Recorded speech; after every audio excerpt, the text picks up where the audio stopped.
Selamat malam, Om Swastu, Namo Buddhaya, salam kebajikan untuk kita semua. Perkenalkan, nama saya Jonathan Hansen Laskano dari jurusan Manajemen Prodi Ekonomi, Prodi Fakultas Ekonomi dan Bisnis dengan NPM 2341250. Di sini saya ingin menjelaskan atau membawa isi pidato mengenai stunting. Sebelum saya masuk ke isi pidato mengenai stunting ini terlebih dahulu, di sini izinkan saya menjelaskan dan memberikan gambaran umum mengenai apa itu stunting. Baik, stunting. Stunting ialah suatu kondisi di mana pertumbuhan fisik dan perkembangan anak terhambat atau tertinggal secara signifikan sebagai akibat dari kekurangan gizi dan perawatan yang tidak memadai selama masa pertumbuhan awal mereka. Khususnya selama 1000 hari pertama ketika mereka sudah dilahirkan. Stunting dapat terjadi ketika anak tidak mendapatkan nutrisi yang cukup ataupun yang memadai untuk mendukung pertumbuhan mereka supaya terjadi dengan optimal. Baik, stunting ini sendiri juga dapat dibilang ialah faktor yang meliputi kurangnya gizi yang memadai, infeksi yang berulang, sanitasi yang buruk, dan kurangnya perawatan kesehatan. Baik, saya akan masuk ke dalam mengapa stunting dapat terjadi dan apa saja yang dapat kita lakukan untuk meminimalisir hal ini supaya tidak terjadi lebih banyak kasus yang terjadi.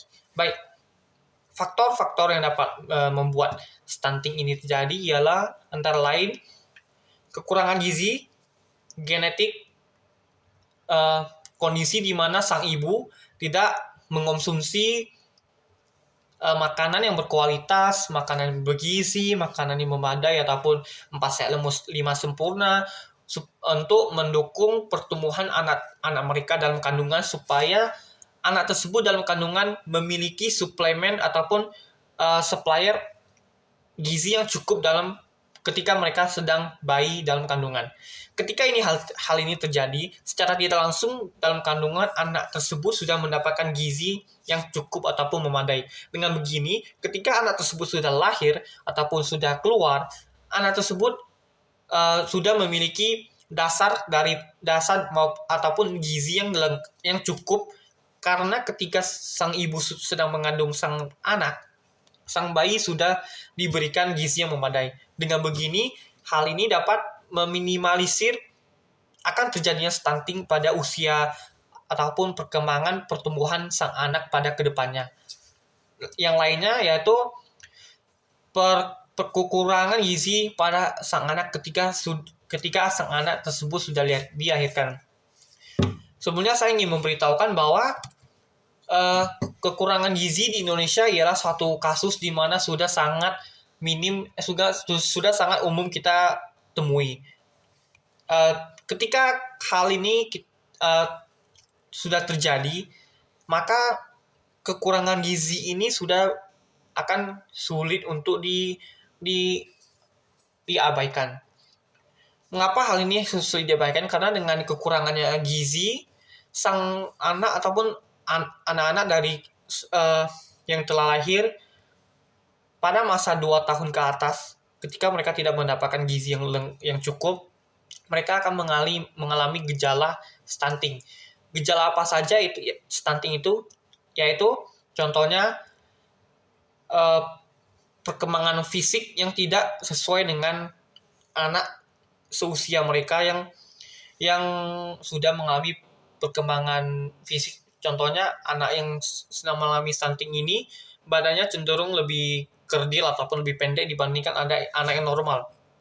Hal ini dapat disimpulkan, tapi tidak semua anak yang mengalami contoh tersebut dapat kita ambil kesimpulan bahwa mereka ialah anak-anak yang mengalami stunting. Tidak. Jadi, hal apa saja yang dapat kita lakukan untuk ataupun meminimalisir stunting ini, yaitu contohnya dengan kita memberikan edukasi melalui kampanye.